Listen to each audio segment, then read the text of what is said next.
Hey, did you ever consider writing a book? Did you say to yourself, I'm going to write a thriller? Believe it or not, our next guest did exactly that. Of course, it was a long road. Did some other things first, and we're going to hear about some of those things today. My name is Vin Dacquino. Our next guest is Karl Milde. Karl, Hi, Benny. let's talk writing. All right. Hey, how are you doing? Very well, thank you. Well, I have several books in front of me that you wrote. Yes. Talk to me a little bit about Karl Milde. All right. Who is he, Yes. and how did he get to this point? Okay. Vinny, I'm a patent attorney, and I've always been interested in inventions, and I've made a few myself. Wow. I've gotten some patents for myself, and I've gotten a lot of patents for other people. And I find that fascinates the mind. It's a special thing when a person makes an invention and creates something. Think out of the box. So I wrote a screenplay about that process of making an invention. And it's sitting right here. It's called The Adventures of David Little, Inventor. It took me 4 years to write that. Wow. And I'm a very slow writer. I have to think about the story and then I put it down. What is the basic storyline of The Adventures of David Little? He's a farmer in Vermont. He runs a small farm, a few chickens, a few cows. He has a dog, and he's driving on the road one day, and there's a woman who has parked her Jeep on the right side of the road, and he almost runs into her. Whoa. She ran out of gas. So he, as a matter of fact, he slams on the brakes and he runs into her vehicle. She turns out to be a new person in town. She's a veterinarian. She wants to open a veterinary office, hospital, and so boy meets girl. But more than that, he makes an invention as to in a way that would prevent accidents like that from happening in the future. And the invention is, and he actually implements the invention and tries it out on his own vehicle and shows it to Anne Marie, who is the girl. It's called the co-pilot. And it senses that there's a car up there and it slams on your brakes, or it alerts you at least, so you won't run into somebody. And you know that some of these new 2013s Now have it. now have it. Exactly. But Wow. back in 1990, when I invented this, Wow. and I actually got a It patent was on it, only a dream. it was a figment of my imagination. Wow. So I wrote this screenplay as to what to do about that. This boy, David, was not the kind of person that could proselytize his own invention. He was just a humble guy. He knew, actually he went to MIT, like I did. He was a very bright guy, but he wasn't the kind of guy that could promote an invention. So Anne Marie takes this on, and she has him build several of them. They start selling them in the local gas station in Vermont. And an executive from a car company happens to be come to that town to go skiing in the winter, and he sees this little box for sale in the window. He buys one, and the next thing you know, they put it on their car. Wow. Now the car happens to be called a Nippon car. It's made in Japan, and they begin to sell the car and advertise it like crazy as being a very safe car. It helps their sales, but David gets nothing. Oh. He doesn't even get a letter from this company asking if they could do this. At that point, he hasn't applied for a patent, so he goes to a patent attorney and applies, and then he proceeds to go to Detroit, where the headquarters is, and try to interest them in buying the invention from him. They won't even talk to him. Right. It's the typical not invented here kind of idea that Detroit is famous for. Exactly. So at the end of the story, and it's kind of a long story, but it's the length of a movie. He flies to Japan and meets Mr. Big, the man who founded this company. And Mr. Big listens to him and says, no, I really can't do anything for you. But he happens to have a lot of integrity. And so the high point in the movie is when David is flying back to the United States, coach. He doesn't know it, but up in the first class area of the plane is this Mr. Big, and he's flying back to kick butt. Wow. And he fires these people that are so unethical in his company, and he does help David. He sets him up with a research lab so he can make other inventions. Really an inventor's dream. So that's that story. This is a great story, and it's a great story especially for me because it teaches what I preach. Take what you know. Yes. And incorporate it into your story. When I did Kiss the Candy Days Goodbye, it's the story of a boy with diabetes. The boy's on the wrestling team. At the time, I was wrestling coach. Yes. And many of the things that happen with and around this boy are things from my own life. Yes. I knew what I was talking about with those. Now, I didn't know what I was talking about when it came to diabetes. So I researched. Yes. And I studied it. Put it all together. And I played the what if. Exactly. It brings to mind the young boy who came to me one time and said, Mr. Dacquino, how can I write an exciting book if my life is boring? And I said to him, here's what you do. Take your boring life. Put it together with the what if. And then you will create a brand new story. But at least some of what you write is something you know about. Exactly. So take what you know and incorporate it with the what if, which is exactly what you did. You created a wonderful book, I'm sure. It's actually a movie script, and I was able to option it to a Hollywood producer. Wow. And he went out and tried to get a cast together and produce this. It was actually a director, so he needed the whole package. And he wasn't able to put it together, so I got really nothing. But I wrote this first thing, and I said, you know, maybe I can write. And because I'm such a slow writer, I said to myself, maybe I should write stories for children, because they're a length that I could handle. And I wrote the first one. So you ended up 5 volumes. Five. Tell me about these 5 volumes. Right. It's a series of stories about a boy named Jason. I had a son named Jason at the time. Still do, but he's now studying for his master's degree. He was in 5th grade, and so the first book is called The Case of the Missing Trophies. It's about a boy named Jason. The series is called Jason and the Detectives. Now, he has friends in all of these stories, and they solve a crime. So is this like a Hardy Boys kind of thing? Exactly. And as a matter of fact, my model was a story that I read when I was a boy called Emil and the Detectives. I don't know if you've ever heard of that. No. It's a very famous story. It was translated into English from German.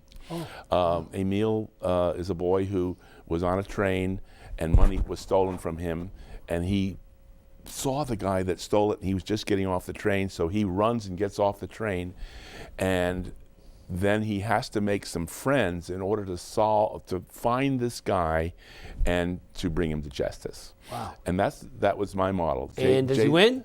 Oh, yes, he does. Jason has friends, and they help him solve these crimes.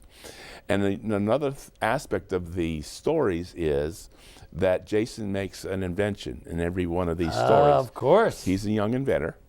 And in the first story, he makes an invention of an air-powered bicycle. He rides his bicycle, and he thinks, well, wouldn't it be helpful to me to get up the hill if I could pump up a little tank? Is that the bike they used in E.T.? Well, I don't know that, but he is able to go up the hill better, faster with his air-powered bicycle. And of course, there's a bicycle race, and he has an accident. But that's the first story. Then comes he goes to camp that summer, and by the way, he's in 5th grade in the first story. He goes to summer camp, and it's a ghost story. And in that story, he invents a new kind of a sailboat that does win the races in the camp. They race their sailboats, and he, of course, wins. But it's a ghost story, and his sister goes to a camp across the lake. But in talking to you about this, I'd just like to deliver the message that it's all about the story. Writing is to invent a good story that people want to see what's happened So next. the writing stimulates the inventor in you. Well, because you're actually inventing a tale. I'm inventing a tale, exactly. Yep. Wow. And that's one of the reasons I can't write very quickly, is because I'm always thinking, what is the best thing to happen detail. next? Inventors thinking detail. It's got to be right. It also has to be believable and something that really could happen. All right, so you did these 5 volumes. Yes. And it's all about Jason and the detectives. Okay. And then give me a real time frame. So when these were over, yes, about how long ago? That I think I finished those about the year 2003 or 4, something like that.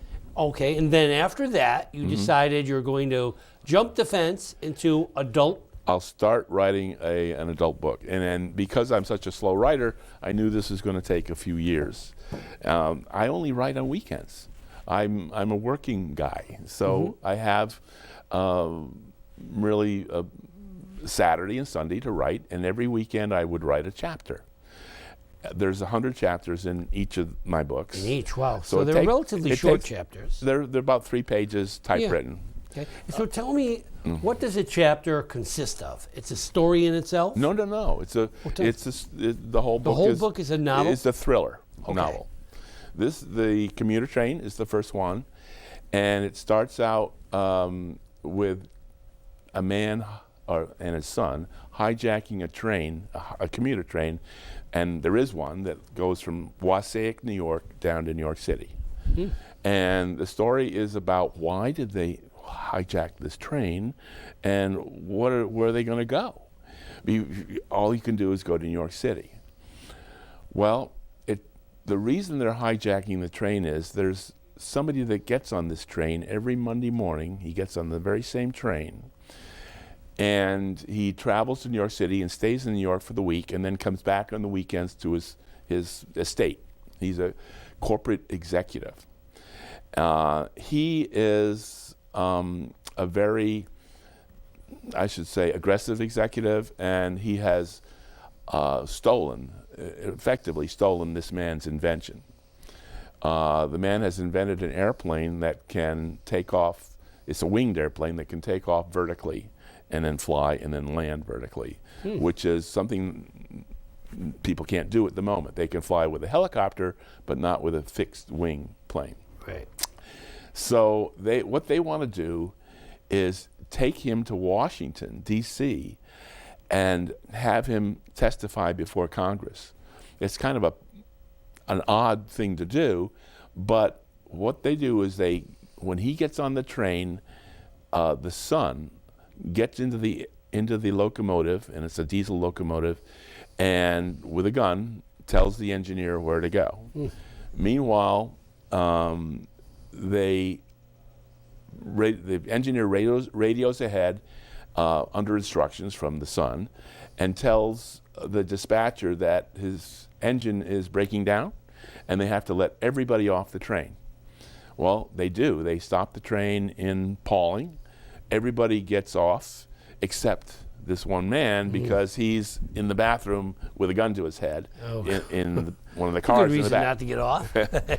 So on they go. And of course the FBI is called immediately, and the FBI tries to stop the train, but it's all believable. As a matter of fact, I've had it researched by people in Metro North, and they said that this could be done. They managed to get this engine as far south as Metro Park in New Jersey, And then the story unfolds. They take the man to Washington, D.C. He's interrogated by a Senate investigating committee.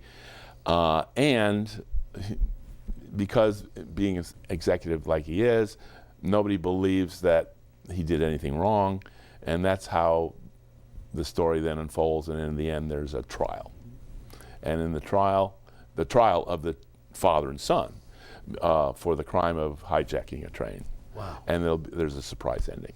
Ah, good. Surprise endings are good. Right. All right, so then after Commuter Train, Yep. now this came out a couple About years? 2009, I would say. 2009. And you got some very good response. Yes. It's available on Amazon, and the reviews are great, and the sales are mediocre, I would say. Okay. Right. So then you said, time for another one. Yes. And you What went do to next? The Airplane. Yes. So, This is the sequel, really, because the father and son then found a company and start to build and test that airplane. And the very first chapter is the test of the airplane, and if it flies, the Army will buy a lot of them. whoa. However, it blows up in the first chapter, and the father's killed. Whoa. So that's how the book starts. And the rest of the book is kind of intrigue, but if you show the cover, the cover of the book, show it to the camera, Yep. that's a picture of West Point. And why did I put that on the cover is because, well, let me tell the story that inspired the book, really. Every so often, aircraft land in Westchester Airport that are World War II, genuine World War II relic aircraft. And they'll give you a ride on their aircraft. Wow.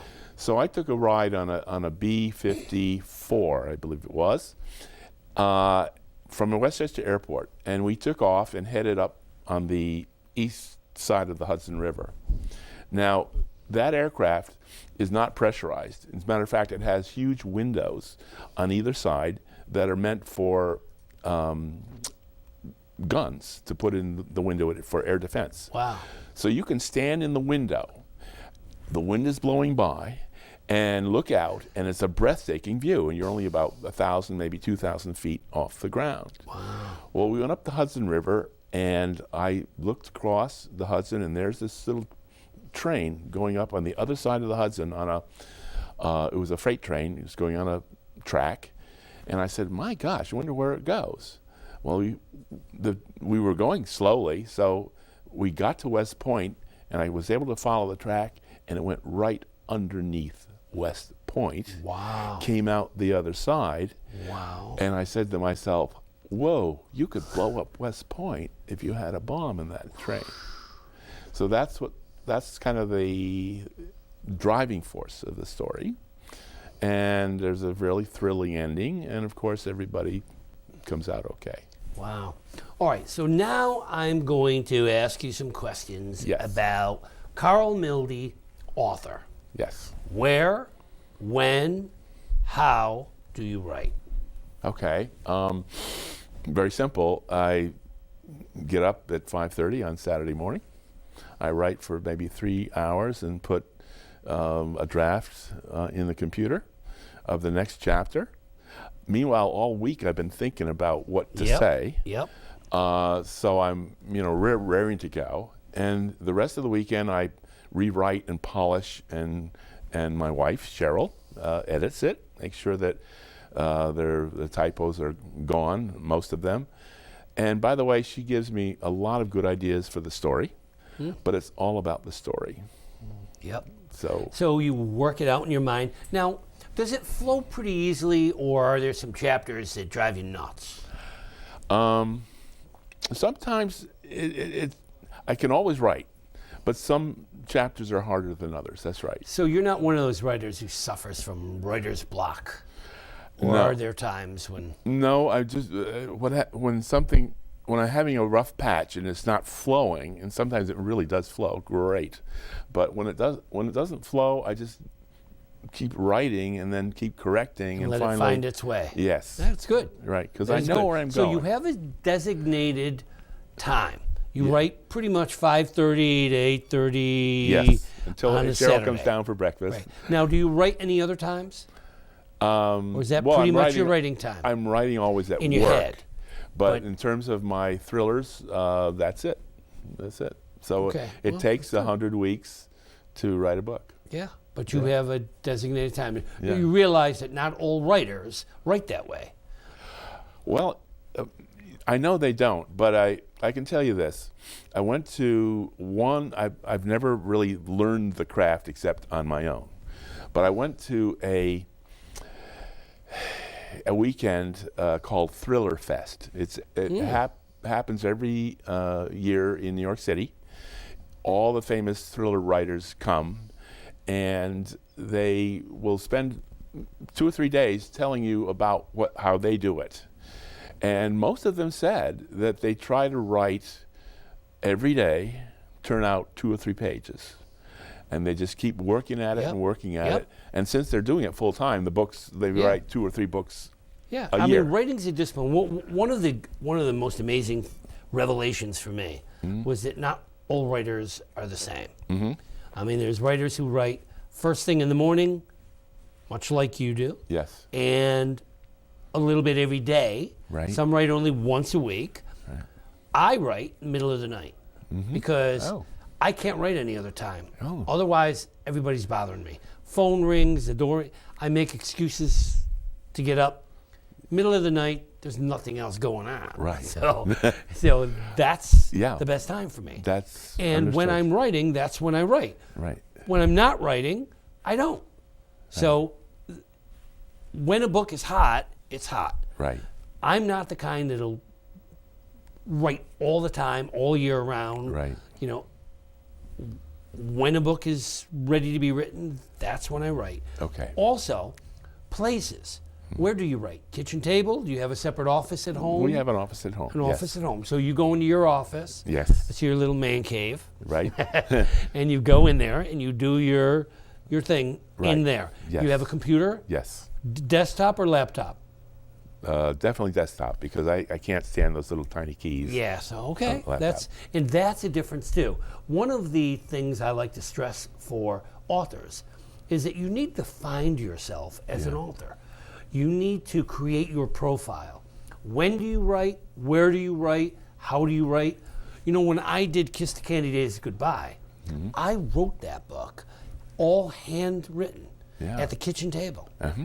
And little by little, I went to the Selectric typewriter, Right. which was a great invention because you could write in different fonts. Yeah. Well, now, of course, with the computer, you can write about 8,000 fonts. But then that was a big thing. Right. Because when I wanted to do like a dream sequence, I could do it with italics. Right. And I found that I was writing by hand at first, and I thought that was the only way it's going to flow for me. yep. It wasn't. It took some doing to start typing. Yeah. It took a for the first long time. road for me to get to the computer. Yeah. Then when I got to the computer, I realized, oh my God, Yeah. editing was a piece of cake. That's right. Now, I didn't know how to type when I first started. So I had to hire high school kids to type my manuscripts. Then if I wanted to change it, it was impossible. Because then you had to go through. If you were going to change 5 pages, then you had to change all the rest. That's right. It was unbelievable. With the expensive and just hard to do. Right. So then the computer came along. That made editing, again, a piece of cake. I rewrite and rewrite all the Me time. too. Yes. And that's what I tell a number of writers. It isn't the writing, Yeah. it's the rewriting Yes. that takes the real time. I just don't know how Mark Twain, for example, Yeah. could have done it. He did it all by hand. Oh, yeah. And Ray Bradbury said one time, someone said to him, how do you know when your book is ready? Right. And Ray Bradbury said, I know it's ready when I can read from the first word to the last word without making changes. Oh. And I thought, I don't think I could ever do that. I couldn't get through the first paragraph without No, making because change. I change all the time. I can tell you this, though. At the Thriller Fest last July, Lee Childs was there. Now he writes these books about Jack Reacher, and there's a movie out right now called Jack Reacher. Yes, yes. That was made from a book he wrote early on called One Shot, but now I think he's up to 15 books about Jack Reacher or so. But he was asked, well, do you rewrite? He said, never. I just write it out and send it to my publisher. Oh my God. I don't know how that I was happens. floored because I couldn't I mean, do when that. I was teaching school, I said to the kids all the time, Yeah. if I give you an assignment Right. that's due September 28th, don't write it September 27th. Exactly. Because it needs time. Yes. You need time to let it breathe, to read it over, because revision is part of the writing process. Exactly. Yes. Well, here's the big question for you. We have the commuter train. We have the airplane. What's next? The bus? Well, it's funny that you say that. It's really the tractor trailer. I thought about, trains, planes, and automobiles. Well, automobiles are kind of boring, so I thought about maybe I could do something about the tractor trailer. And I came up with this concept of a modern Lone Ranger. I call him the Road Ranger, and he has a sidekick called Toronto because he comes from Toronto. So it's the book is called The Road Ranger, and it's another thriller. It's another thriller. The story of the Lone Ranger is that he and some other Texas Rangers were going through a canyon, and they were attacked by a gang of thugs, and everyone was killed, and they thought John Reed, that was his name, was also killed, but he wasn't. He was almost dead, but Tonto came along and took him back to his place of abode, wherever that was, and nursed him back to life. And that's the beginning of The Road Ranger. And if you want to know the rest, you're going to have to wait for Karl to finish writing it. In the meantime, you do need to read The Commuter Train, and you need to read The Airplane. Yeah. Now, you can get them at your local bookstores. Yes, and I have a website, milde.com, and you can then click on it and get to Amazon, and you can either get it for your Kindle or get a hard copy. Well, you heard it here. Yeah. So that means that you need to get to the bookstore or get to Amazon.com. You need to buy these books, and you need to keep reading Karl Milde's books. Thank you for tuning in today. Thank you for joining us. And Karl, thank you for being a wonderful guest. Thank you, Vinny, for being a host. Our pleasure. All right.